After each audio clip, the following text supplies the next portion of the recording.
Welcome to the Consummate Athlete Podcast, where we explore what it means to be a well-rounded, happy, goal-crushing athlete. Every week, myself, sports journalist Molly Herford, and cycling coach and kinesiologist Peter Glassford interview experts and chat through all of your training questions. We're excited to have you along for the ride. Hello. Welcome back to the Consummate Athlete Podcast. Peter, how's it going? It's going well. I have Olympic fever. I was just going to ask if you had Olympic fever, and I thought you were I don't know that I actually do. I don't get that excited about watching sports, but it has been really good watching sports because we had the Tour de France.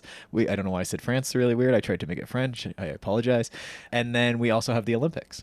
Yes, and Tour de France Femmes is also coming up kind of right on the heels of the Olympics. But right now, we are all about celebrating the Olympics. I mean, oh my gosh, the mountain bike races, the men's and women's were both fantastic. Exciting. In Yes. very different ways, which I thought was really fun.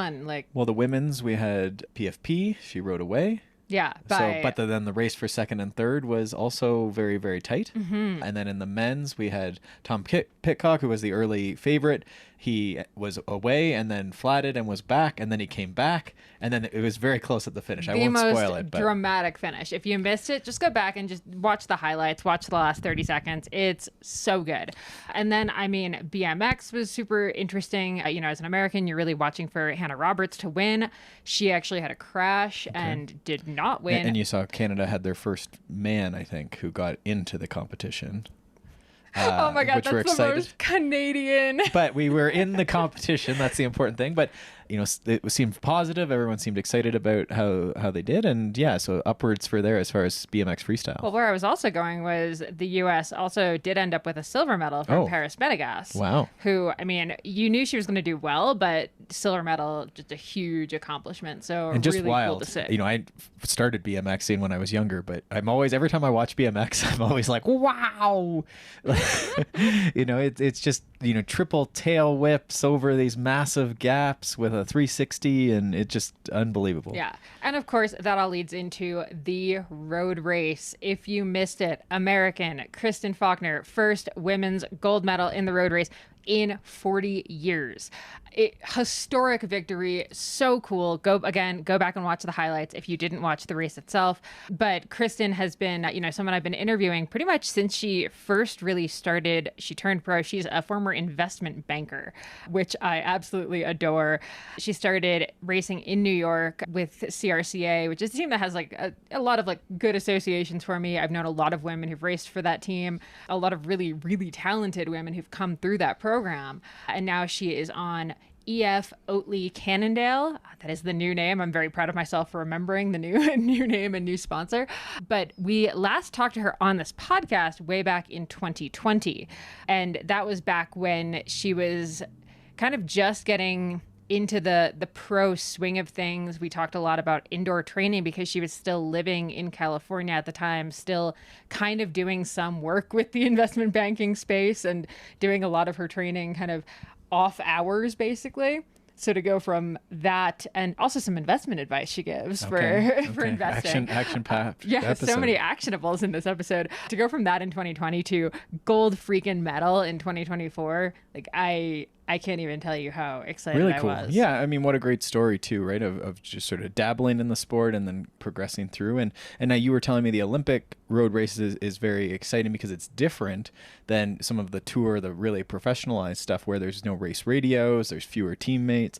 So it does change the dynamics of the race as well, which makes it sort of chaotic and exciting as well to watch. Yeah, and what I loved about that is I actually talked to Kristen back in April of this year, and we were talking about heading towards the Olympics and working with the new team. She just joined EF this year, and she talked about the fact that EF was really open to her racing more intuitively, going with her gut, being able to try new stuff. And she has been doing that all season, but then to really see that pay off in a race that EF wasn't on race radio in her ear, telling her what to do or making suggestions or anything. But I think that freedom that she's been given with the team and their fantastic director and Carmen Small, I think that really is a lot of what gave her the confidence to go for that breakaway that eventually ended with a gold medal. And point of fact, Marianne Vos, second place. When you get to beat Vos in the Olympics, Vos has a cadre of gold medals in her trophy room somewhere. I can't even remember how many she has at this point. Okay. So to win that race ahead of her is just Wow. mind-boggling. Great for USA cycling for sure. Very exciting. Yes. Yeah. So without further ado, this is our rebroadcast of our interview with Kristen Faulkner back from 2020. Hope you enjoy it. And if you head to the show notes, I'm linking to a couple of the more recent interviews I did with her, just if you want to see kind of what led up to this incredible Olympic achievement.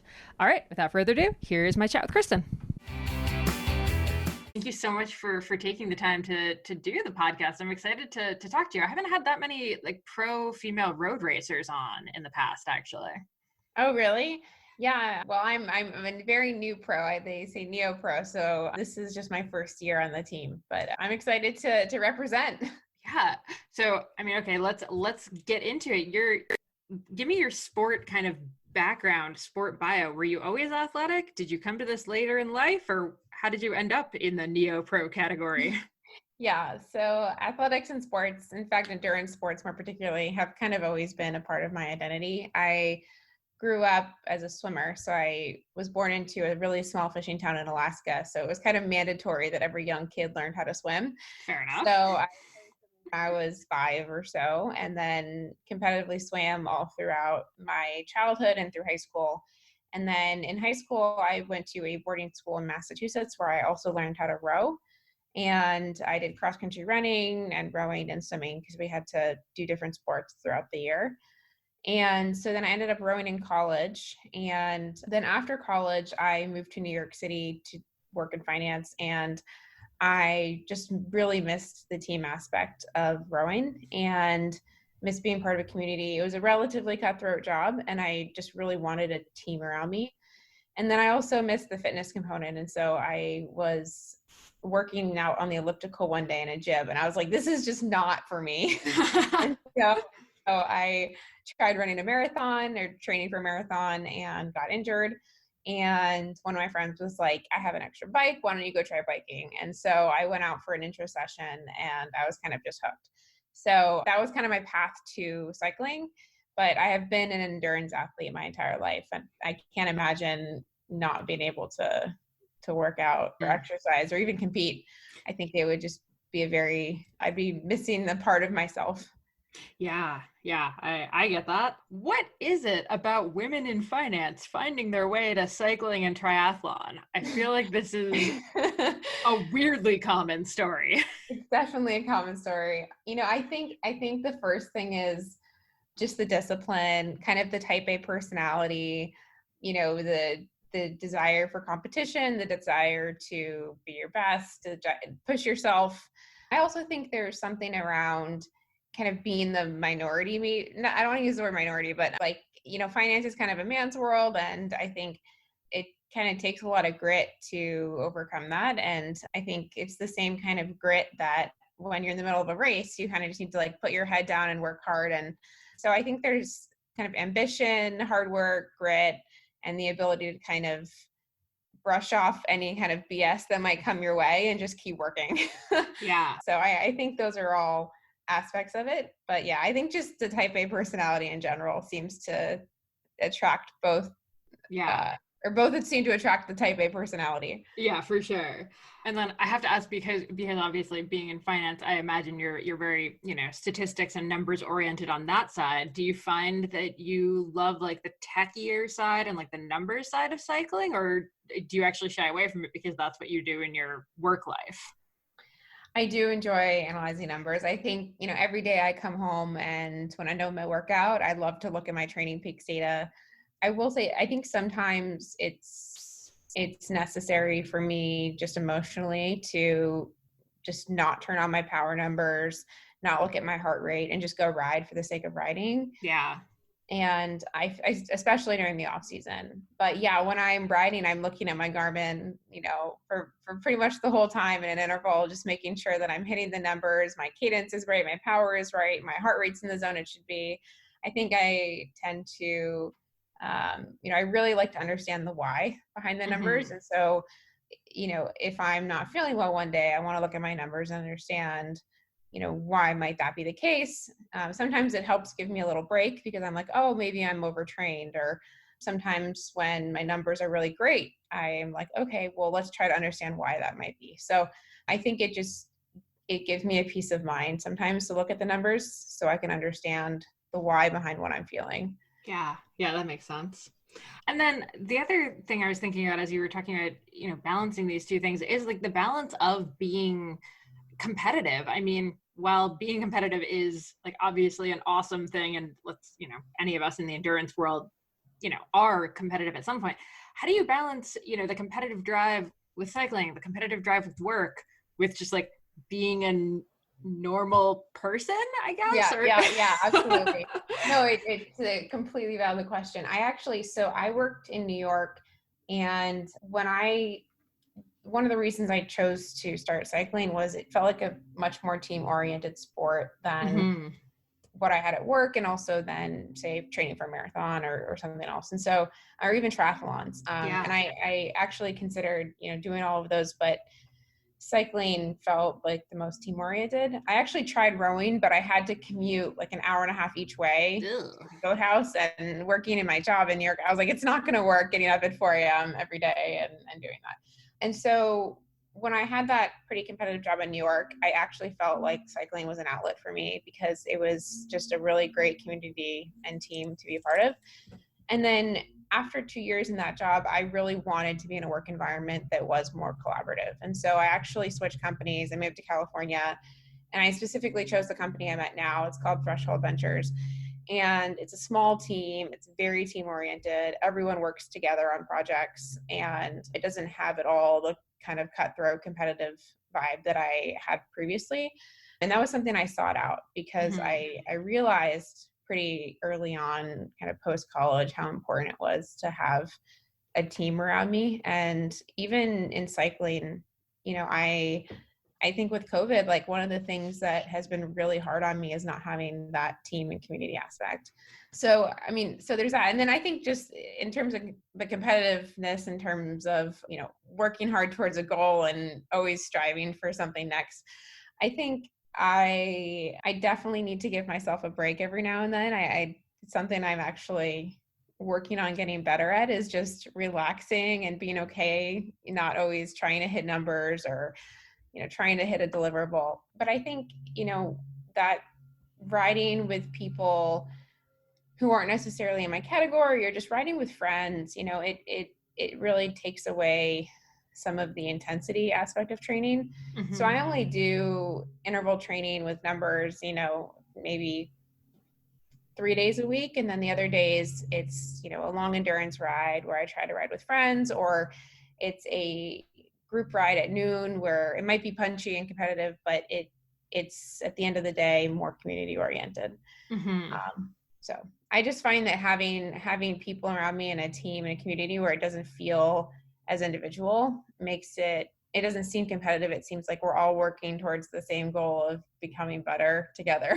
Yeah, no, absolutely. And I actually kind of came from the same thing. I started with triathlon when I got into sport, and then ended up in cycling, not because I was better at it. Actually, it was just because I loved the team atmosphere so much that's what got me hooked. And I wasted probably 10 years of endurance racing poorly because I loved cycling so much for the atmosphere versus the actual talent side of it, which I do not have. Yeah. But when I joined TIPCO, one of my biggest fears was, I had been part of this local team. And one of the things a lot of people don't realize is when you make the jump to the pro level, your team is actually distributed around the country, or in my case, around the world.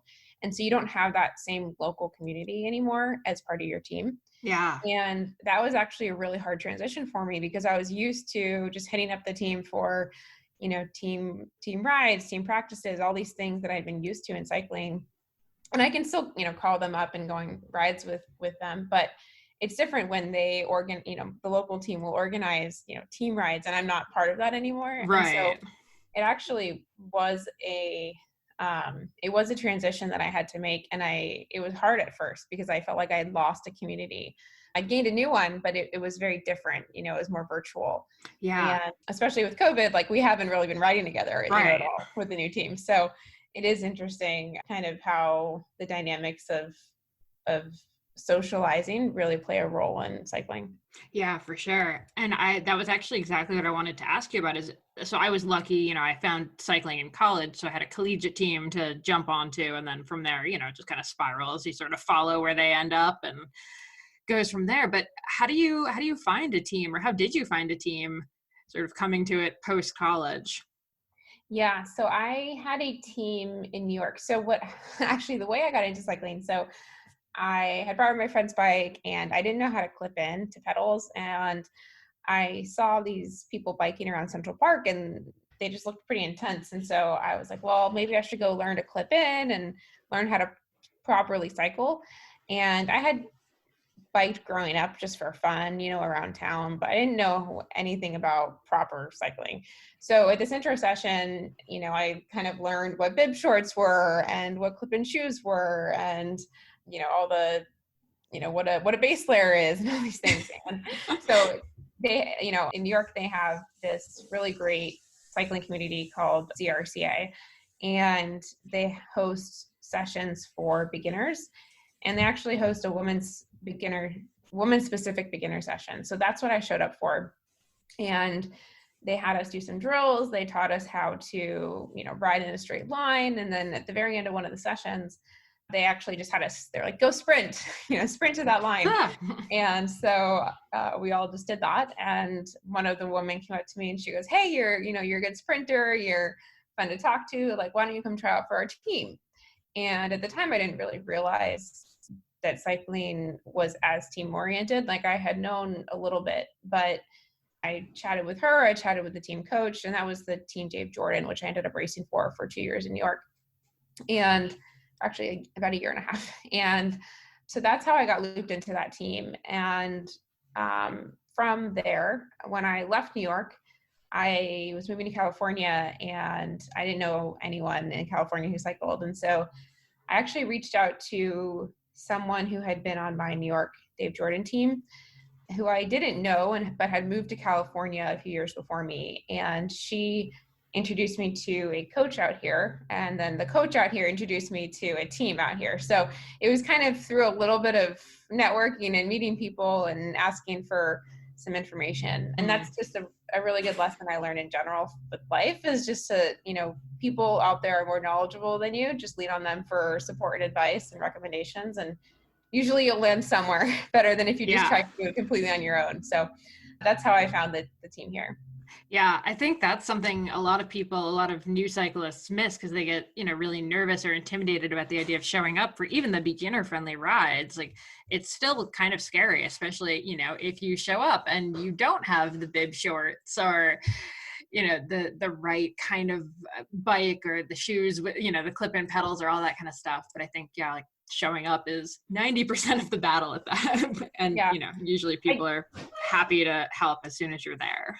Yeah. And I think cycling is particularly a relatively intimidating sport. Yeah. For newcomers. I don't know why, but there is some kind of obsession with looking the part and having nice equipment. And frankly, I don't like it. I think it increases the barriers for novices. Mm-hmm. And so it was just, I thought it was pretty incredible what was offered in New York for the new riders, because it was so welcoming. And I showed up in running shorts my first day. I actually showed up, I was trying to do my best to have clip-in pedals. And so I showed up to the second practice, kind of trying to fit in with clip-in pedals. And I'd gotten the wrong cleat pedal pairing. I think I had like Keo cleats and Shimano pedal, something wrong.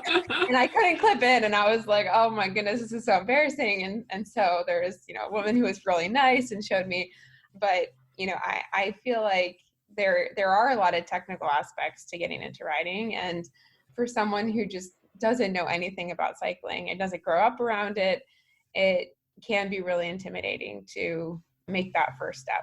So I hope that when I try to convince my friends to get into cycling, I make sure to kind of give them the rundown and make sure that they don't feel intimidated, because I want more people in the sport and I want to make it as accessible as possible. Yes, exactly. Yeah, I remember my first few rides. I think it was like a year or so. No, it was like 2 years before I actually realized that bike shorts existed because no one told me. So yeah, huge barrier to entry in a lot of ways. Yeah. Okay, so now you're on this, pro team, you're a neo pro, and you're still working full time. How the heck are you balancing all of this? It's a great question. Well, so I think there's a few things that I've done intentionally to kind of set up my life so that I could do both. And then there's a few aspects of luck that come involved. The first is, so I work in venture capital. I chose to move from my old company to a smaller company because I wanted to have a close relationship with my colleagues, and that has proved to be very helpful in my cycling pursuits, because I feel like I have not just a professional relationship, but like a personal rapport with the people I work with. And so they really care about me, not just as an employee, but also as a human being and holistically. And they see that cycling is really important to me. And so there's been times, where I've asked to take a Friday off to go to a stage race. And I actually had a very frank conversation with my boss, about having to take a week off or a few weeks off throughout the year for these races. And, I definitely had to prove myself at work and in my first year to really show that I could get work done and cycle. But also I think investing the time to help them understand, I've been a varsity athlete my entire life. And so I balance school and sports, and balancing work and sports is not that different. I don't have a family. I don't have a significant other right now. So I think for me, most of my life is work and cycling. And I think really painting a picture around that for them to understand has been really helpful. And then also making a lot of sacrifices. I moved from San Francisco, where a lot of my friends are, to Menlo Park to be close to work, to avoid my commute, so that I had that much more time each day to train. So I think, having an open dialogue and honest communication with my colleagues has been helpful. I think making sacrifices in my personal life has been helpful. And then I think having, really leaning on a community around me, both in the cycling community and the work community, has been helpful.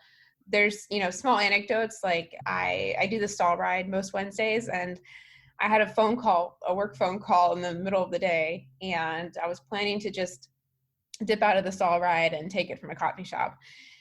And we're actually near Big Basin at some point and on the ride. And I was like, oh no, I don't have cell phone service. I'm not going to get to the coffee shop on time. Like, this is a phone call with my bosses on it, and I can't just not show up. And, I can't even email them to let them know that I wouldn't be there because there's no cell phone service.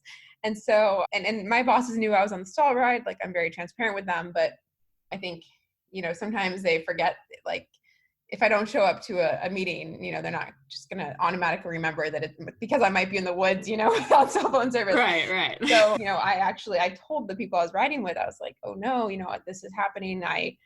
This ride is taking a little longer than I expected. It's my fault for not knowing and planning around it better. And I didn't even communicate with you guys in advance that I had this phone call. And so one of the people on the ride was just so gracious, and actually he's much faster than me, and he's a time trial racer. And he's like, okay, well, how about you draft off me? We'll sprint to Big Basin or Boulder Creek as fast as possible. We'll get you service. We'll get you on your phone call. And then the rest of the group can meet us there.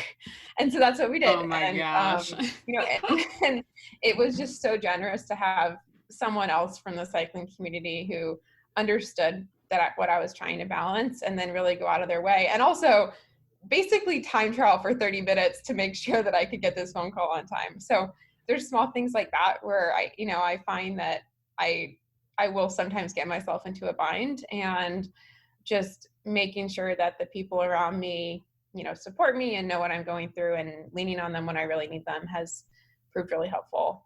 So yeah, those are examples. I think, another time I showed up to a Zoom call. This was actually last week, and I didn't have that much time during the day to do my workout. I think I had like a 2-hour window, and my workout was an hour and 45 or an hour and 50 minutes. And so I jumped off one phone call, jumped onto Zwift, and then jumped onto my next phone call. And I was still a little sweaty. It was a video call, and it was with an entrepreneur. And I was like, hey, I'm trying to balance a lot. I've done my research. I know about your company. I know about the market. I've gone through your finances, and I'm just trying to balance my workouts and my work. So please, apologize for what I look like, but I'm here and I'm ready for the conversation. So, Oh my I think gosh.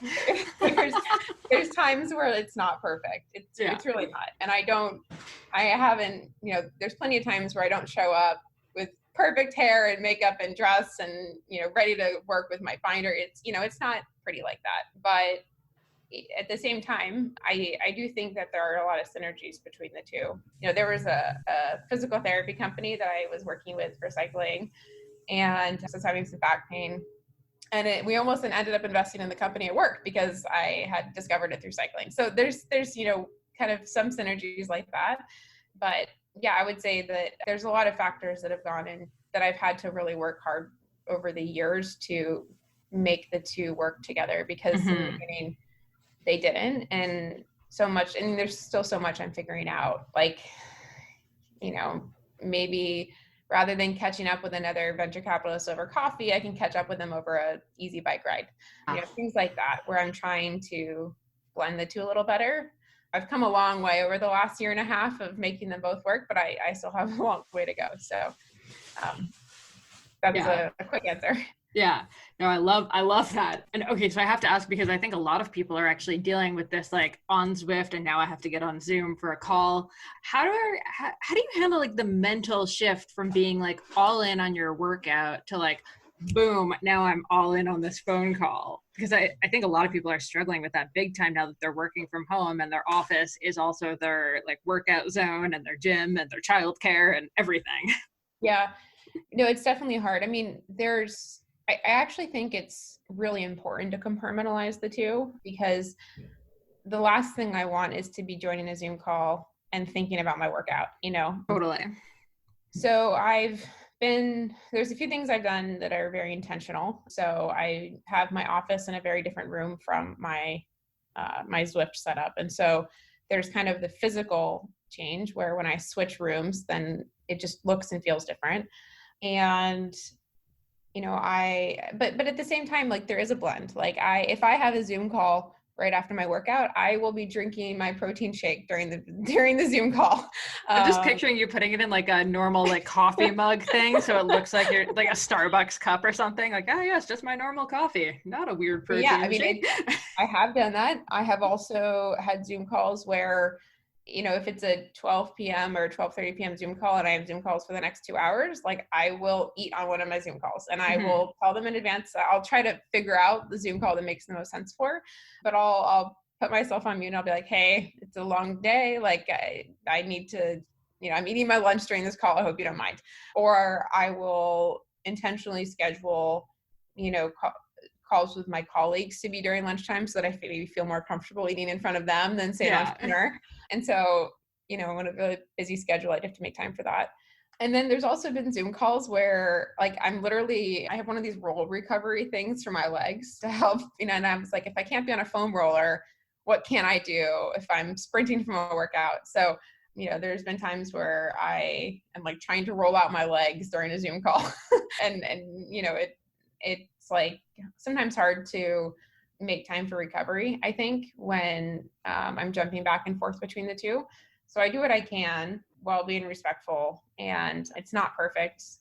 I think that's the biggest thing is in the beginning, I am a very type A person. And so when I tried to balance the two, I wanted everything to be perfect. I wanted to have perfect recovery, perfect workout, perfect work meetings. And I think the biggest thing that I've had to overcome and be okay with is just accepting that things are not always going to be perfect.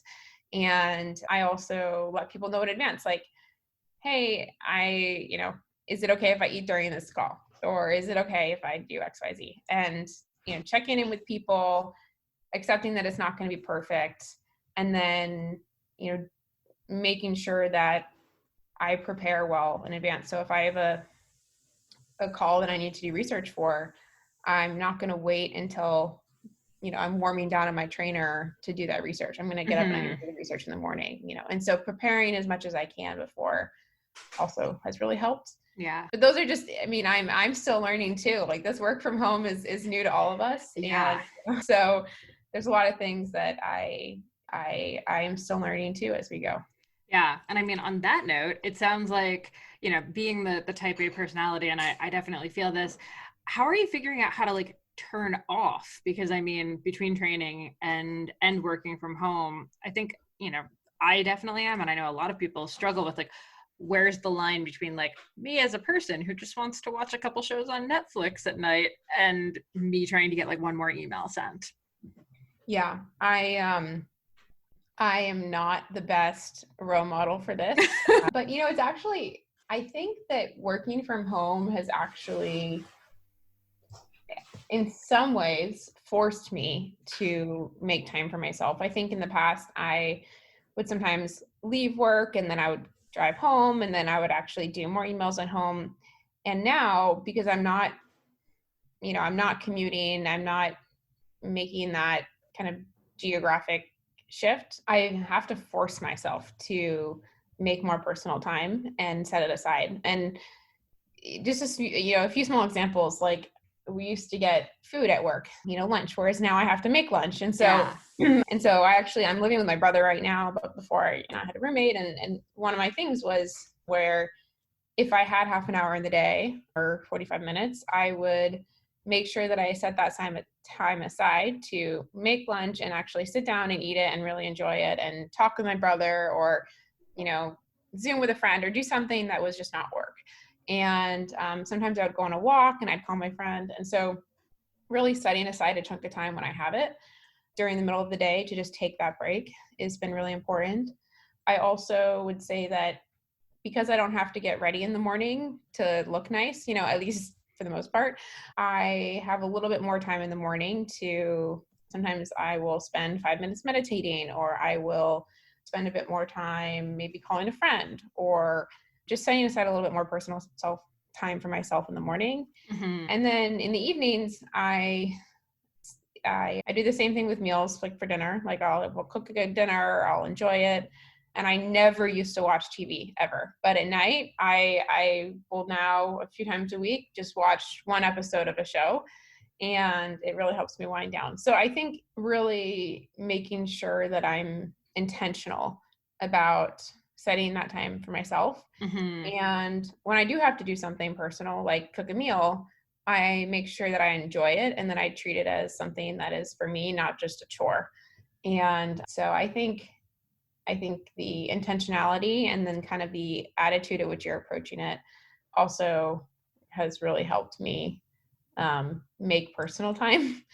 But yeah, I mean, in some ways, actually, I think this whole work from home has made everyone more aware of the need for human connection. And so I've connected with a lot of my college friends who, for a few years, I wasn't in great contact with. And we now have, a roommate weekly Zoom call. And so I think, and so I think, having,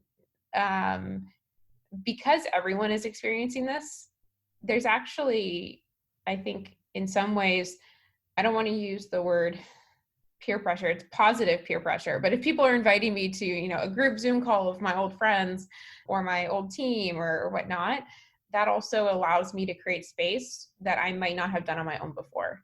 And so I've actually found that the kind of positive external influence has really helped me create that space as well. Yeah, no, for sure. I also like your point about not having to get ready in the morning. I realized 2 days ago that Zoom has a feature that's like even out my appearance. And once I realized I could click that button, yeah, it's in the video settings, and it is the greatest button that you will ever click. I am totally gonna use it. I've discovered their virtual backgrounds. Yeah.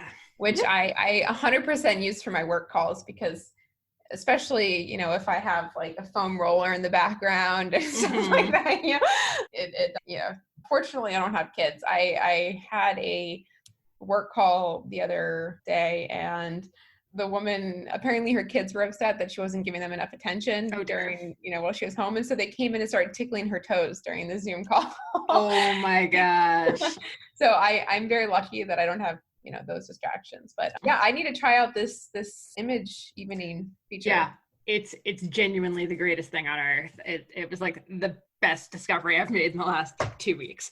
I think one of the great things about this whole work from home is I actually think people are showing a much more authentic version of themselves, Totally. even via Zoom. And I think that creates a sense of vulnerability and humanity and authenticity that, is a silver lining of all of this. Certainly, I would not have wished for COVID or work from home to happen in the way it has. But at the same time, as I try to think of some of the things that we can make the most out of it, I do think that people will come out of this with a greater appreciation for like showing a real side to themselves and being more accepting of when people, aren't perfect, in the way that they always seem. And I think that's a really positive thing, especially in this age of like social media and whatnot. So definitely. Yeah. So, I mean, on the topic of what's going on right now, how are you coming to terms with kind of the no race calendar right now, especially first year on the team? That kind of sucks. Yeah. I'm not going to lie. I'm not going to sugarcoat it. Like, it sucks. It's been really hard, actually, emotionally for me. I have worked so hard in so many years for this goal to become a pro cyclist. And, every single training session, when I was on the verge of wanting to quit my workout, I just reminded myself, I have this goal. It's going to be worth it. And I would just visualize myself as a pro cyclist, in the middle of races or racing in Europe or racing with my team. And all of those visualizations and workouts and build up kind of came to this moment in the spring. And then I felt like this pursuit and passion I'd had was just stripped out from underneath me. And I'm sure athletes around the world feel that. Not just athletes, but I'm sure a lot of people who are pursuing things and have worked hard for things feel that way.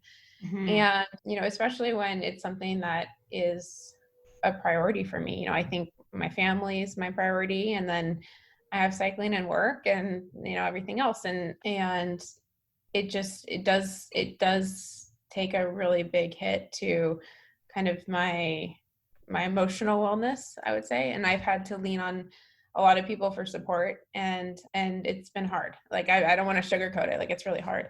I think the ways that I have coped with it and have come to terms with it is knowing that this will come to an end and I will still have my chance to be a pro cyclist. It might be delayed, but it will be there. And the work that I put in, a year ago, I can still put in today, and it will still bear fruition at some point. I don't know exactly when, but just having faith that we will get through this, and that all of the work I did 6 months ago will still be able to prove itself. It will come to life eventually.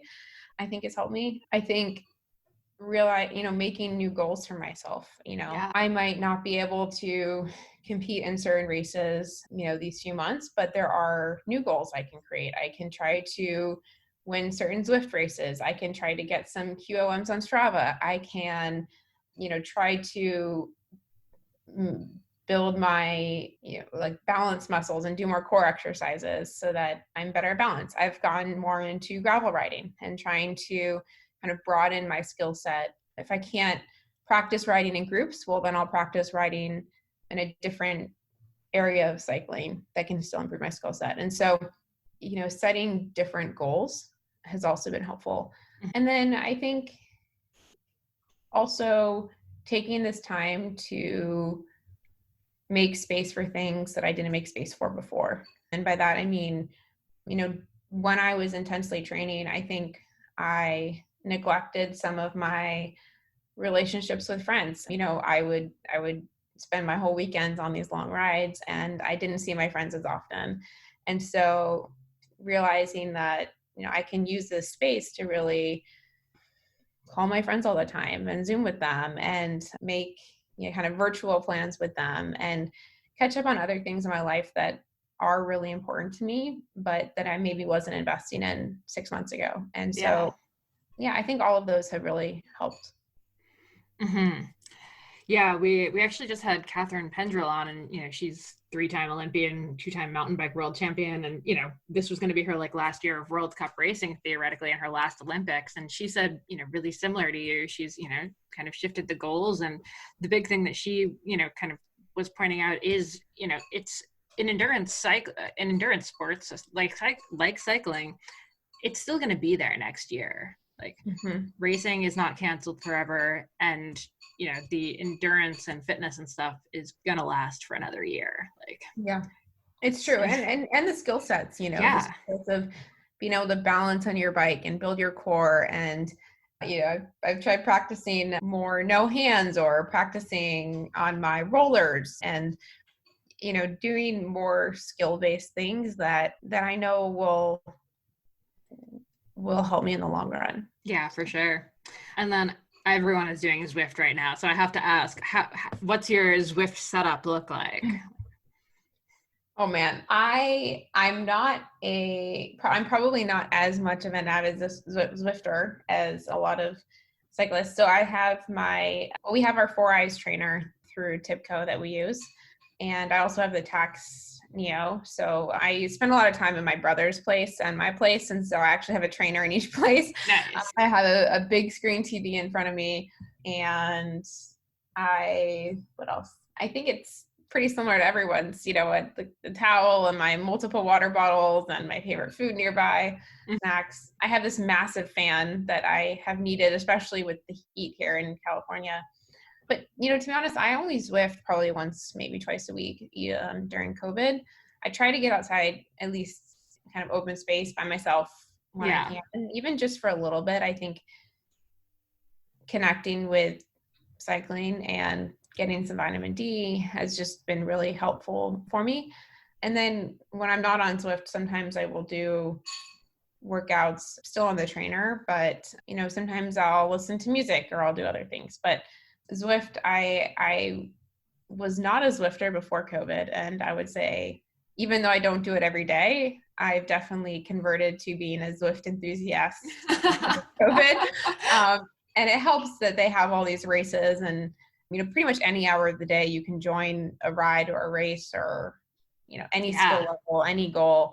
And that's been really great, especially with my work schedule, because I can just hop on and not have to worry about fitting everything around, you know, a 2-hour window. That's the only Zwift race during the day. So yeah. Now I feel like it's been kind of like contentious between pros, where some of them are just like, racing on Zwift is not the same as like racing in real life. Like, I do not get the same feeling from it. It does not count, like whatever. And then there are some that have just completely embraced it and like love it. Where do you fall on the spectrum? You're also allowed to be in the middle of it. I would say it's definitely not the same as racing. I mean, even things like the start line, like you have to be powering at the start line in order to not get dropped in the first 5 seconds. That's not really the case at a real race, I think.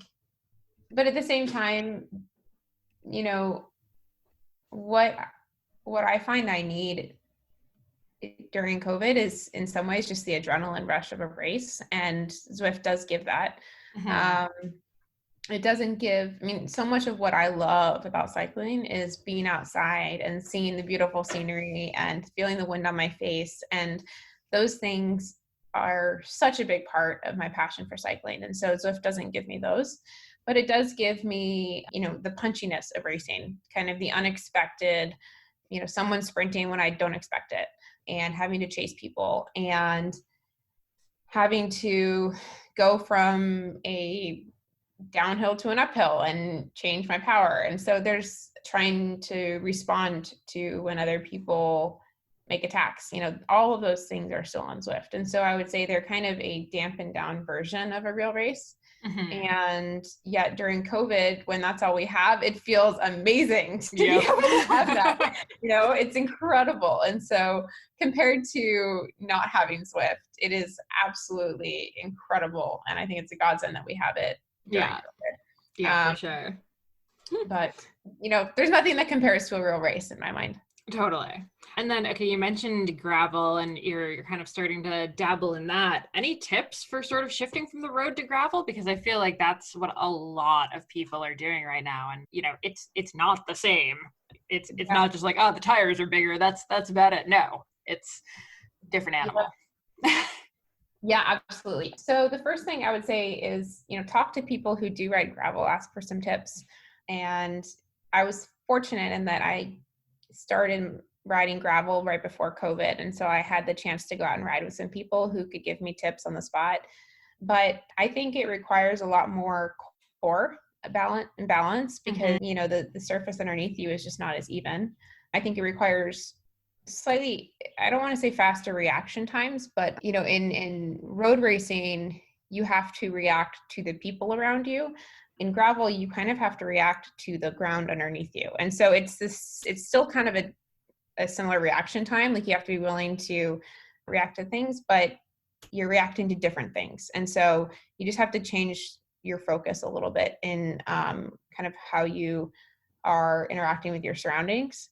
And then I would say, your power is a lot more inconsistent in gravel because, and so I think having less of an obsession with numbers, when I go out and ride gravel, I don't even have a power meter on my gravel bike.